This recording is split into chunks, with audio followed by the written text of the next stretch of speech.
It is good to see all of you. Thank you, Berto, for the introduction. I am very proud of that young man.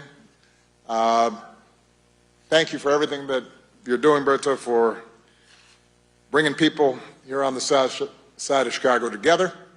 I want to thank all of our panelists, the amazing leaders from our network, the outside experts and thinkers and practitioners who took time out of their busy schedules to be part of our third annual Democracy Forum. Yeah. Now, I should tell you that when I mentioned to a few friends that our foundation would be hosting a forum on democracy and pluralism, I got more than a few groans and eye rolls. And it's understandable. After all, here in the United States, we have just been through a fierce, hard-fought election.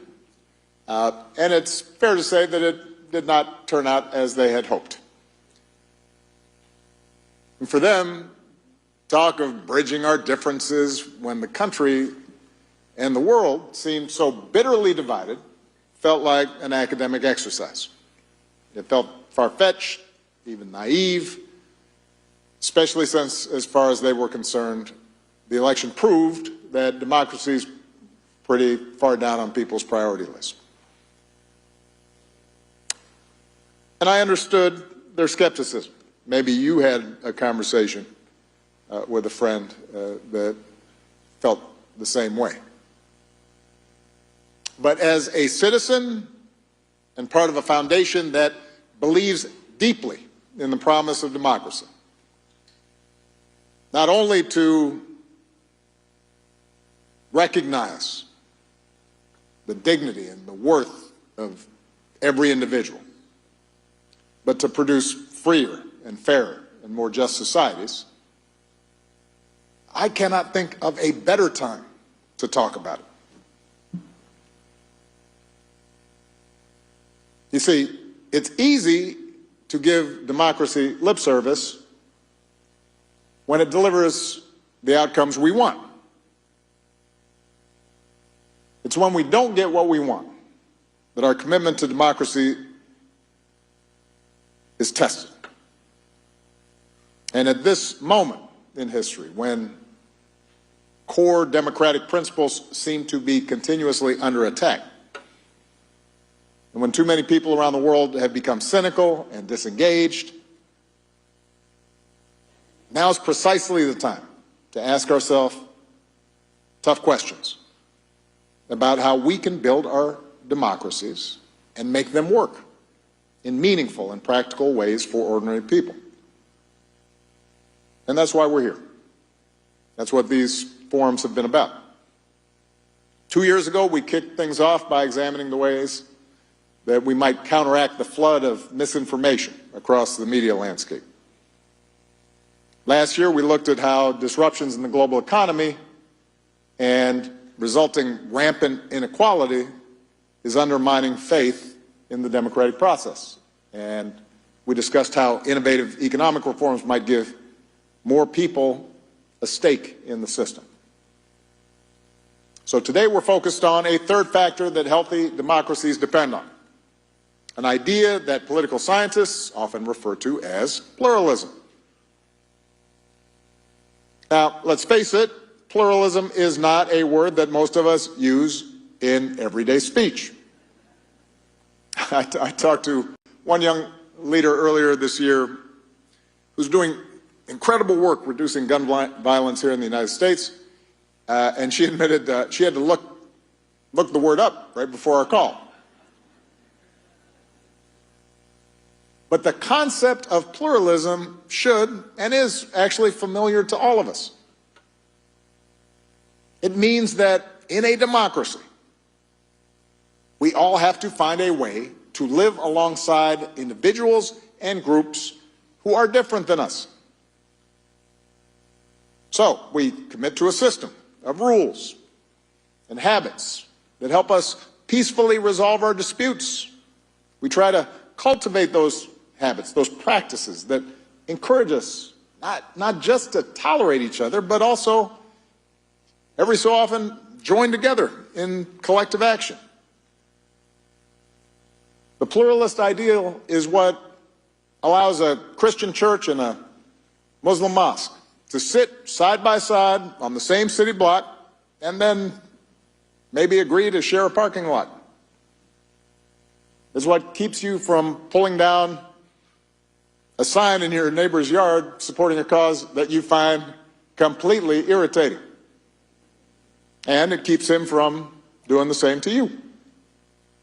It's what encourages you to team up with a coworker on a project and get the job done, despite the fact that the two of you disagree on abortion and gun ownership and the merits of Taylor Swift versus Beyonce.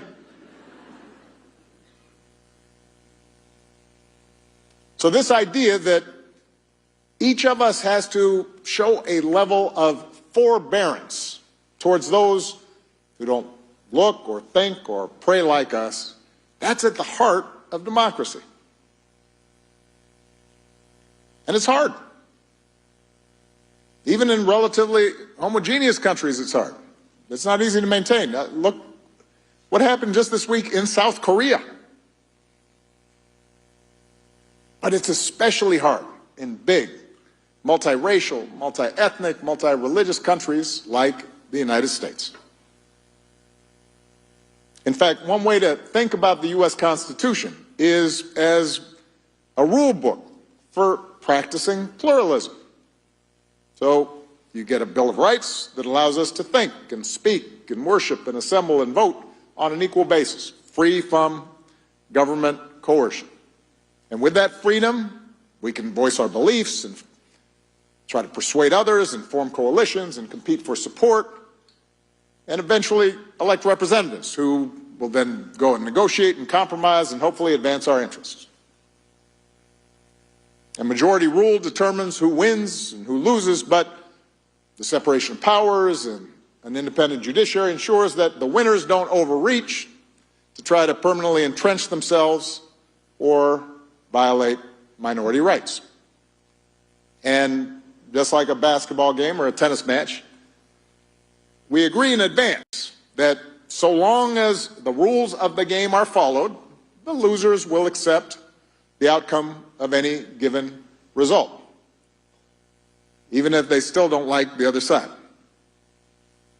knowing that they'll have another turn to try and come out on top the next time. So that's the theory. That's how pluralist democracy is supposed to work. It's the story that kids like me who grew up in the 60s and 70s were taught in school, what politicians and journalists wax nostalgically about when they talk about the good old days when both society and political parties were more genteel and less vicious and America came together to promote the common good. Of course, in America, at least, the reality never fully matched the ideal. It is true that in the decades right after World War II, our democracy seemed to run relatively smoothly, with frequent cooperation across party lines and what felt like a broad consensus about how interests were shared and differences should be settled. And part of this was the result of America's unique dominance economically in the aftermath of the Great War.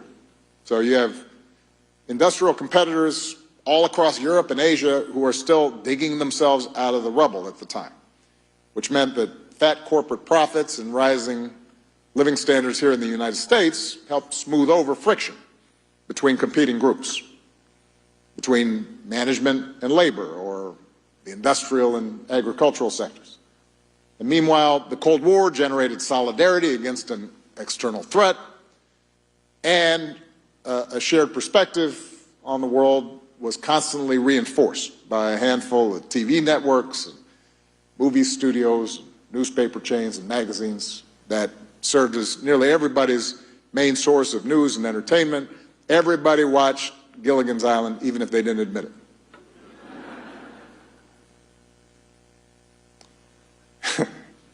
See, I know what generation you're from.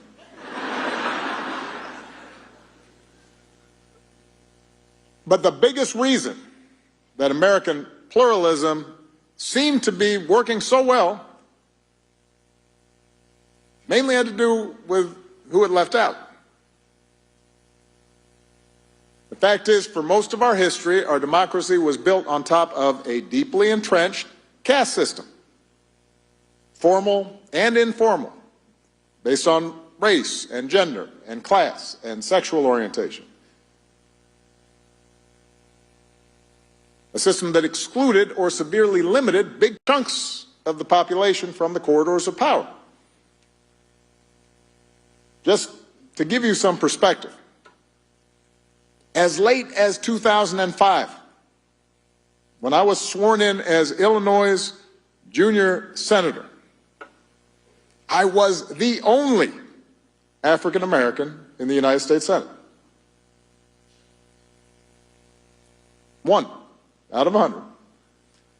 Only the third since Reconstruction. Out of 100 senators, there were exactly 2 Latinos.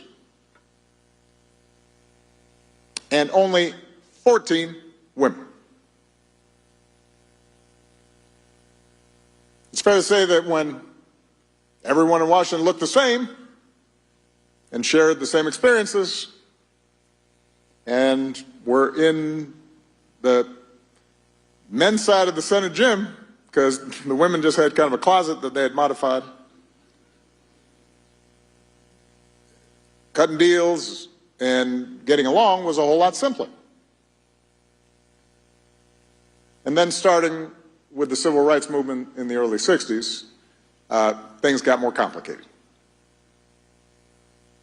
So in rapid succession, historically marginalized groups, blacks, Latinos, Asians, Native Americans, women, gays and lesbians, disabled Americans, demanded a seat at the table. Not only did they insist on a fair share of government-directed resources, but they brought with them new issues born of their unique experiences that could not just be resolved by giving them a bigger slice of the pie. So racial minorities insisted that the government intervene more deeply into the private sector and civil society to root out long-standing systemic discrimination. Women, the gall of them, called for greater autonomy over their own bodies, while gays and lesbians stepped out of the shadows to demand equal treatment under the law, posing direct challenges to widely held religious and social norms. In other words, politics was not just a fight about tax rates or roads anymore. It was about more fundamental issues that went to the core of our being and how we expected society to structure itself. Issues of identity and status and gender. Issues of family, values, faith. Historically disadvantaged groups began to question the legitimacy of the system as a whole when they had played no part in writing its rules. Public arguments became louder and more contentious and more emotional. And in the face of all these challenges to the status quo, a lot of people, yes, those at the top of the pecking order, but also those who had just been raised to put their faith in authority and tradition, began to feel that their way of life, the American way of life, was under attack. This would have been a lot for any democracy to manage, even in good times. But of course, all this was happening against the backdrop of a rapidly changing economy. Changes that would massively increase inequality and widen the divide between rural and urban communities, and advantage so-called knowledge workers over those without college degrees. And for a lot of Americans, such changes translated into stagnant wages and rising costs, and it increased their sense that others were benefiting at their expense. And that's not all. The new economy also upended residential and living patterns. So it reduced the likelihood that people from different backgrounds interacted at neighborhood stores or Little League games. People who are wealthier send suddenly their kids to private schools, so they're not only are their kids not interacting with regular folks, but they aren't either. It contributed to the weakening of, again, political science term, what folks call mediating institutions, unions, churches, civic organizations. These institutions that had once been the building blocks of democratic participation and a vital bridge between otherwise disparate groups. And more people found themselves isolated without natural communities. And with the Cold War over, with generations scarred by Vietnam and Iraq, and a media landscape that would shatter into a million disparate voices, appeals to a common national story or a common national purpose increasingly fell on deaf ears. And we know what happened next, because we are still living it. What's been called the great political sorting that started with the mass exodus of Southern white voters from Democratic to Republican parties is now almost complete, with each party more and more uniform in its beliefs, less tolerant of dissenting views. Media companies have figured out that there's a profit in playing to the extremes. Since that's what gets attention, politicians and party leaders and interest groups are incentivized to take a maximalist position on almost every issue. Every election becomes an act of mortal combat in which political opponents are enemies to be vanquished, and compromise is viewed as betrayal, and total victory is the only acceptable outcome. But since total victory is impossible in a country politically split down the middle, the result is a doom loop of government gridlock, even greater polarization, wilder rhetoric, and a deepening conviction among partisans that the other side is breaking the rules and has rigged the game to tip it in their favor. Sheesh. No wonder my friends groaned when I told them what I'd be talking about. Here in the United States and in many democracies around the globe. Not just more gridlock, not just public cynicism, but an increasing willingness on the part of politicians and their followers to violate democratic norms, to do anything they can to get their way,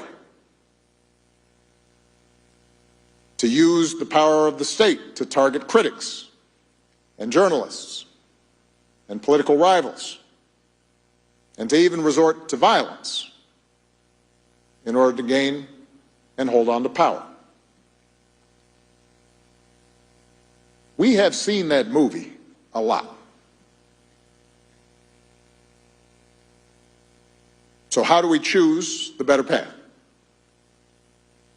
I'm not going to pretend that there are easy answers. Some of the trends I described played out over decades. Reversing them is going to take time as well. But as you've heard from many of our panelists today, we are seeing successful efforts around this country and around the world to reinvigorate pluralist values. And rather than just repeat what you've already heard from some of our panelists, I'm just going to try to quickly summarize a few quick principles for us to consider in our work. Point number one, Building bridges is not contrary to equality and social justice. In fact, it is our best tool for delivering lasting change. Now, today, there is a perception among some advocates that being adversarial is the main way to make change. Compromise and civility only serve to entrench existing power structures. And partly this reflects legitimate frustration over the seeming inability of the existing political process to get anything done. And they are certainly right that those in power have often cloaked their resistance to meaningful change by appealing to civil dialogue and lengthy deliberation and let's form a committee. In his letter from Birmingham jail, Dr. King scolded those who counseled patience and seemed more worried about social disruption than rank injustice, saying that there comes a time, Dr. King said, when the cup of endurance runs over and men are no longer willing to be plunged into the abyss of despair.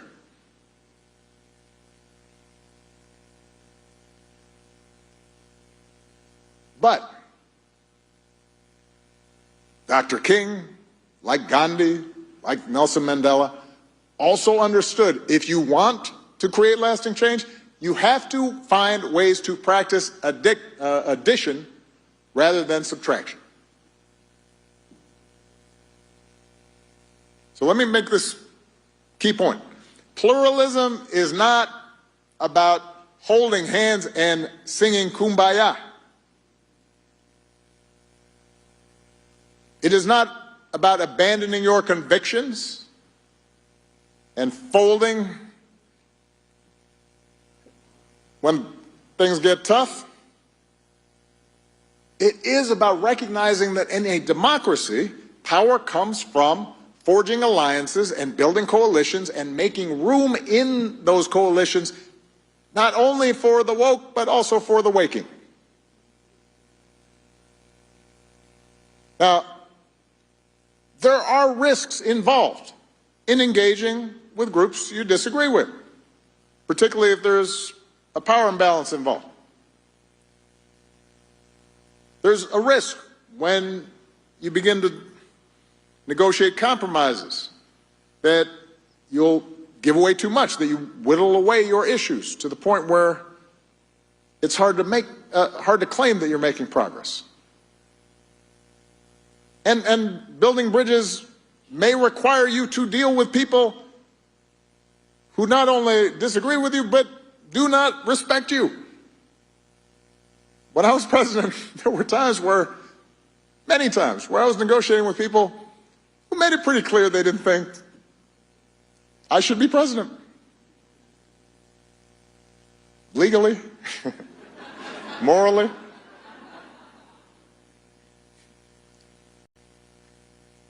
But as long as we're clear about our core principles, as long as we know what our North Star is, we have to be open to other people's experiences and believe that by listening to these people and building relationships and understanding what their fears are, we might actually bring some of them, not all of them, but some of them along with us. And this is not just the job of leaders. This is an important point. Advocates and rank and file in any group have to be down for compromise as well. Now, a few months ago, I talked with a young advocate who said that a lot of her work was online. She gets rewarded for taking maximalist positions. And she gets punished sometimes if she suggests strategic compromise. Even though, and so her incentives led her often to say things that didn't necessarily jibe with how she was feeling, because she was constantly worried, looking over her shoulder, if she gave ground, in order to get 3/4 or half a loaf instead of nothing, she might be accused of selling out, which then led to fewer followers and fewer donations and ultimately less influence. So in a democracy, it's important to argue strongly for the issues we care about and draw lines that we're not willing to cross. But purity tests are not a recipe for long-term success.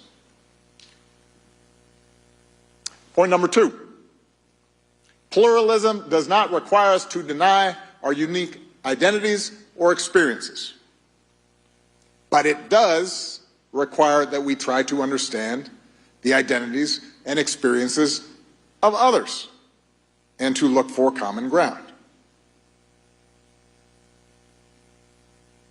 Let me make a note here. A lot of what's labeled identity politics is just folks trying to find an excuse to be able to continue to do what they've been doing in terms of feeling free to call people names or diminish them in some fashion. We understand that. And it's understandable that people who have been oppressed or marginalized want to tell their stories and give voice fully to their experiences, to not have to hold back and censor themselves, especially because so many of them have been silenced in the past. But too often, focusing on our differences leads to this notion of fixed victims and fixed villains, and it creates a presumption that our identities are all singular and static, that because you're a male, you automatically have certain attitudes, and let's face it, you're part of the patriarchy. I have 2 daughters and a wife, and sometimes I'm sitting at the dinner table. I'm like, what'd I do? They pick on me all the time. You know that, brother. I'm the brunt of every joke. I'm like a sitcom dad. Or, if you're not black, you don't understand. You don't have standing to talk about race. My status trumps yours. Framing issues that way may keep things simple. It's easy to tweet. Is it still tweeting? Okay. Xing? I don't know. And it may feel satisfying in the short term. Unfortunately, it actually reinforces the sense that we are inevitably, immutably divided. And that makes it harder for people to reimagine how they might see themselves and they might see others. So in order to build lasting majorities that support justice, not just for feeling good, not just for getting along, to deliver the goods, we have to be open to framing our issues, our causes, what we believe in terms of we, and not just us and them. We have to try to frame issues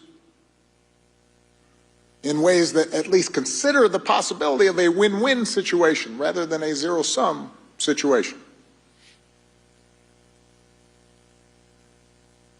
That's what Mandela understood when he befriends the man guarding his prison cell. That's what King understood in framing the issue not simply as an African American issue, but as an American issue. Right? Who are we What are we trying to be? Understanding that the oppressor is as yoked and confined and limited by these systems as the oppressed. And we have to acknowledge that we all have multiple identities. I am a 63-year-old African-American man, for example, but I am also a husband, I am a father, I am a Christian who is constantly wrestling with his doubts about organized religion, I am a writer, I'm a Bears fan, which has not been easy.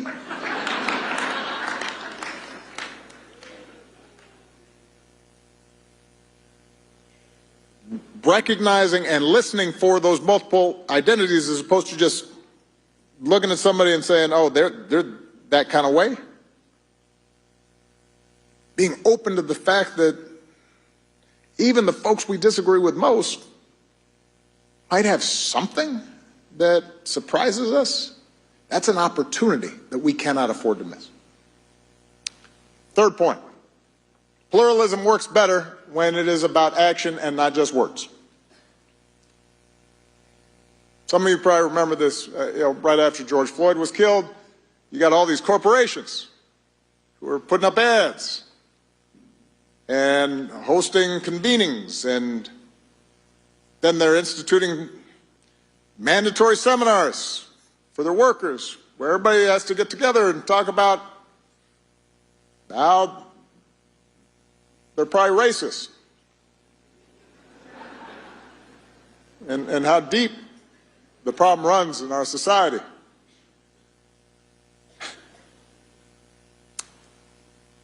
And I wrote down in the speech, while their intentions are good, but I'm not sure I believe that. There's a little bit of like, let's get over on the cheap, but let's assume sometimes the intentions were good. Nothing changed. And unsurprisingly, 4 years later, all those seminars disappeared.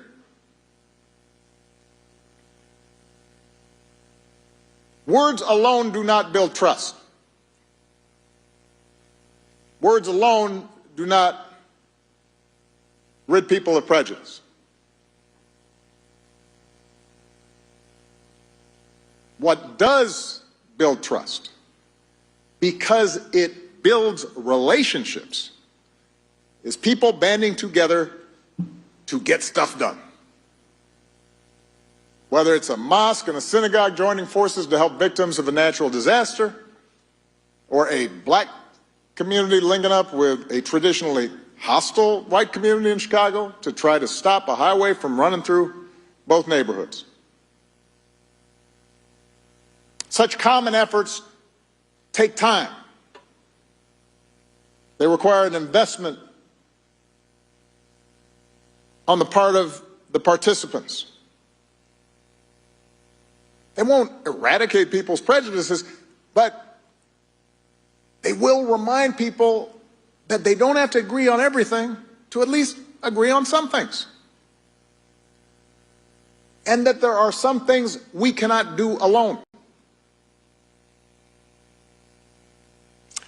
Which leads me to my final point. We're not born with the muscles to make pluralism a habit. It takes practice. And we need to rebuild the institutions that can give us that practice. Now, part of that, ideally, would be making government work better. I believe, for example, that if we established nonpartisan redistricting here in the United States, it would encourage more candidates to compete for every vote, as opposed to just appealing to the most partisan members of their base. But let's face it, in our current polarized environment, political reforms are probably not going to happen anytime soon, at least not the ones I want to see. Which is why this may need to start by just looking for opportunities for people to once again become part of a society of joiners. Create more organizations from elementary school all the way through adulthood that bring people together to do something. And I'll give you an example. At a time when organized religion all across America is struggling, and in some cases, in some denominations, collapsing, mega churches are actually growing in leaps and bounds, in some cases really quickly. And while I'm sure there are a whole bunch of reasons for this, one of the reasons is that mega churches understand belonging precedes belief. If you show up at one of these churches, they don't start off peppering you with questions about, have you accepted Jesus Christ as your one and only Lord and Savior? Quiz you on the Bible. They invite you in, introduce you around, maybe give you something to eat, tell you about all the activities and all the groups that you can be a part of, from the Young Adult Social Club to the Ballroom Dance Group to the Men's Choir, which, for those of you who are not familiar, that's where they put folks whose voices aren't quite good enough to be in the main choir, but who are allowed to perform maybe once every fourth Sunday.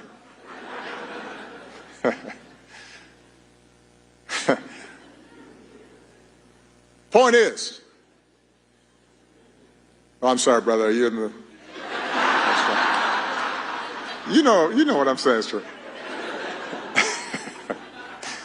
Point is, mega churches are built around this idea of let's just get you in here and get you doing stuff and meeting people and showing you how you can participate and be active. It's about agency and relationships. It's not about theology or handouts. And they're trying to create a big tent where lots of different people can feel comfortable. And once that happens, then they can have a deeper conversation about faith in a way that folks aren't spooked by. And what megachurches are doing is actually also a good argument for localism. A lot of us obsess about, and our press and social media obsess about what's happening in Washington, and I understand that, because it can be crazy.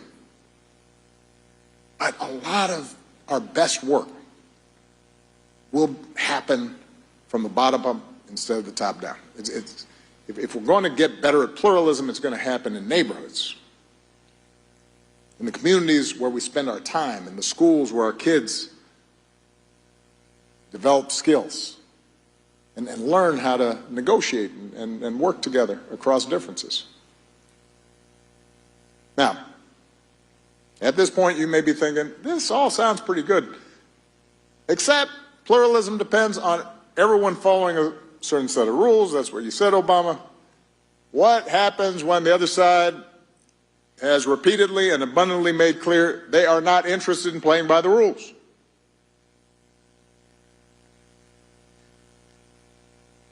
It's a problem. And when that happens, we fight for what we believe in. There are going to be times, potentially, when one side tries to stack the deck and lock in a permanent grip on power, either by actively suppressing votes or politicizing the armed forces or using the judiciary, the criminal justice system to go after opponents. And in those circumstances, pluralism does not call for us to just stand back and say, well, I'm not sure that's okay.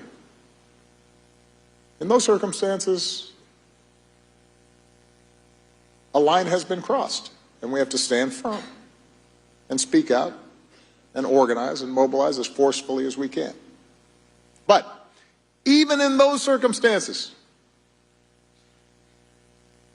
it's important to look for allies in unlikely places.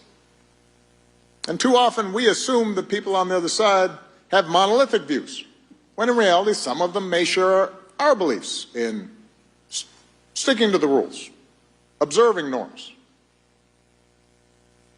And that's why, when it's appropriate, there is nothing wrong with reinforcing and lifting up elected officials or voters, your neighbors, your friends, who you may not disagree with anything, but they do agree with you on that, because they may be able to exert influence on people they've got relationships with within the other party. So, none of this will be easy. Building up these habits and practices that so often we've lost, learning to trust each other again, that's a generational project. Which is why I am so excited about the young people, some of whom you've already heard from today and who you will hear from in a moment, who are experimenting with different ways to do this. I'm thinking about leaders like Lumiere Lepre, community organizer in France, who's training a network of rural change makers in a country where extremism dominates many villages.